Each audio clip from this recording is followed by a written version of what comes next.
Bonjour mesdames et messieurs et bienvenue à vos nouvelles du Sud-Ouest. Le vendredi 16 octobre prochain, ce sera la 9e édition de la Nuit des Sans-Abri à Vaudreuil-Soulanges. On en discute avec un membre du comité organisateur de la Nuit des Sans-Abri de Vaudreuil-Soulanges, M. Jean-Sébastien de la Chevretière. Bonjour, M. de la Chevretière. Bonjour, Mme Pilon. Vous êtes également animateur au Collège Bourget de Rigaud. Je pense que les étudiants, d'ailleurs, de l'établissement scolaire vont être impliqués dans la Nuit des Sans-Abri cette année. Oui, c'est une implication à double sens pour moi parce que je crois à la cause. Que je suis sur le comité organisateur depuis 2 ans, mais c'est mon travail, surtout avec les élèves du Collège Bourget, qui m'a amené aussi sur le comité organisateur parce que l'an passé, on a participé avec des élèves du Collège Bourget, puis on refait encore cette année notre contribution. Puis, donc, je m'implique au niveau des 2 paliers, si on veut, mais c'est bien parce que le Collège Bourget me libère aussi du temps, des fois, pour aller assister à des réunions de préparation de la Nuit des Sans-Abri, parce que c'est une cause qui nous tient à cœur aussi avec les élèves du collège. OK. Donc, vous allez dormir sur place? Qu'est-ce qui va se passer pendant la nuit? Un petit peu festif de la chose. C'est une belle expérience à vivre pour les jeunes. Et moi et mon collègue, j'ai un enseignant aussi, M. Samuel Brown, qui fait aussi l'aventure avec moi. En fait, ça a démarré ici au collège avant la Nuit des Sans-Abri de Vaudreuil-Soulanges.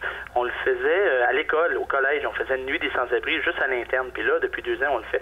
Et oui, on dort dehors. L'année passée, on s'est construit, puis on refait l'expérience encore cette année. On s'est construit une cabane en carton. On avait accumulé du carton. Encore cette année, on a accumulé du carton. Les membres qui sont avec moi sur le comité organisateur aussi m'ont aidé. Donc, on va arriver là, nous, vers 5 heures. On construit notre abri. On est une dizaine d'élèves avec moi et mon collègue. On construit notre abri en carton, puis on dort dedans jusqu'à 6 heures le lendemain matin. Et oui, on dort. L'an passé, on a dormi.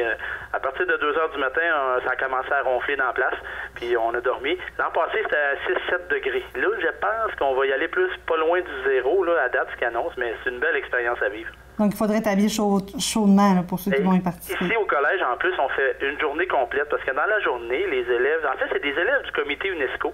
Ici, au Collège Bourget, on est une école associée de l'UNESCO. Puis, avec mes élèves, on fait plein d'activités pour sensibiliser la communauté de Bourget à plein de causes.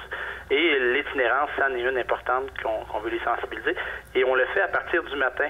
Les élèves, les dizaines d'élèves qui sont avec moi dans la journée n'ont pas l'uniforme du collège. Ils vont s'habiller un petit peu plus... décontracté. Un peu, quelque chose un peu, puis ils vont être comme ça et ils n'auront pas de lunch. Sur l'heure du midi, s'ils veulent manger, ils doivent quêter de la nourriture à des amis à l'école.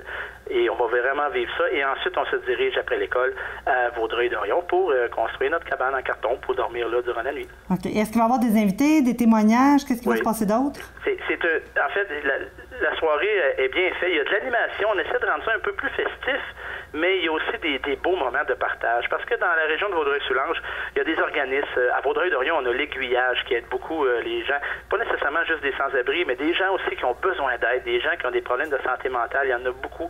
Et malheureusement, c'est difficile de se fier sur nos gouvernements pour se faire aider, malgré qu'on a fait des annonces dernièrement. Là, le ministre Barrette a annoncé de l'aide en santé mentale, heureusement. Mais il y a des organismes à Vaudreuil-Dorion, dont l'aiguillage, qui aide beaucoup ces gens-là, mais c'est difficile pour les organismes. Donc, on se sert de la Nuit des Sans-Abri pour un peu mousser un peu ces organismes-là, et ça peut peut-être déboucher sur des subventions ou de l'aide qui pourrait arriver pour aider ces gens-là. Et durant la soirée, c'est là que je m'en vais avec ça, on a des témoignages de gens qui profitent de ces organismes-là, qui vont se faire aider, et même des témoignages de gens qui se sont fait aider. Grâce à l'aide des organismes comme l'aiguillage, on peut réinsérer un peu dans la société, se trouver un travail, tout ça. Puis c'est le fun de voir les témoignages des gens qui se sont fait aider. Mais ça fait des soirées assez magiques de partage. Les gens vont parler.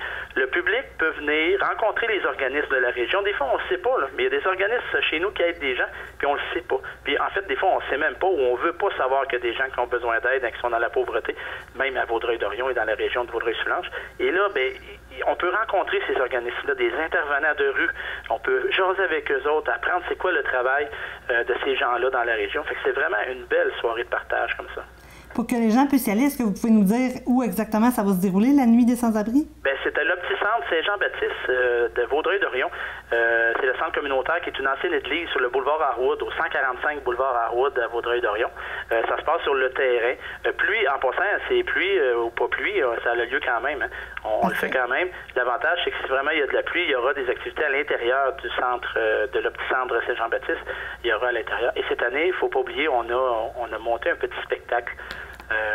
Un peu pour pour inviter les gens à venir aussi s'amuser. Et j'ai invité des artistes de la région à venir chanter pour nous, unir nos voix pour la cause des sans-abri.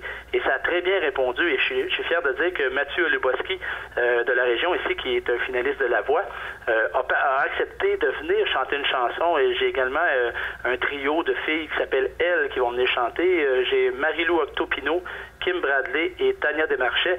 J'ai un petit peu de fierté parce qu'il y a beaucoup de personnes là-dedans qui sont des anciennes de Bourget, dont Mathieu Luboski est un ancien aussi. Alors, ils ont uni leur voix. Ça va être un petit spectacle à 8 heures, qui va durer peut-être une demi-heure, 40 minutes, chacune chanson. Je leur ai demandé de choisir des chansons. Il y aurait des belles surprises en lien avec la cause aussi. Et Mathieu Luboski a été généreux d'accepter parce qu'il va nous faire aussi un témoignage parce que une de ses chansons sur son album a été écrite pour un itinérant qu'il a rencontré à Montréal il y a quelques années. Okay. Parce qu'il était étudiant à Concordia. Il avait fait une activité. Il avait vécu pendant 5 jours dans la rue avec des étudiants de Concordia. Il avait vécu comme un itinérant. C'est un projet qu'ils ont. Et la cause des itinérants, ça lui tient à cœur. C'est pour ça qu'il a accepté de venir chanter pour nous ce soir-là. Bien, merci beaucoup. On invite tous les gens donc intéressés à se rendre sur place pour la nuit des sans-abri. On vous attend, on va avoir du plaisir et on va partager des belles expériences. Bien, merci, M. de la Chevretière. Merci à vous, Mme Pilon.